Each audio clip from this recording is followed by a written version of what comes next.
Балыкчы шаарындагы пляжда 20 жаштагы Т.А. аттуу таанышын бутка жана курсак тарапка сайып салган 19 жаштагы уулан кармалды. Бул тууралуу Ысык көл облустук милициясынан билдиришти. Окуя 22-июлда болгон, жабырланган бала балыкчы шаардык ооруканасына жеткирилген. Иликтөөдө белгилүү болгондой шектүү катары кармалган жаран 18-июлда түнкү саат 1:00 чамасында Т.А. аттуу тең тушу менен чырдаша кетип, экинчиси уштуу нерсе менен жамбаш тарапка сайганын айтып берген.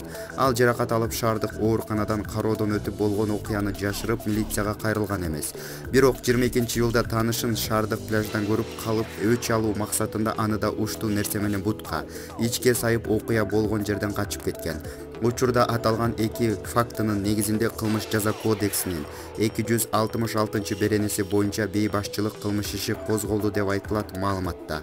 Булак Назар Ньюс KG биздин каналда акыркы маалыматтар.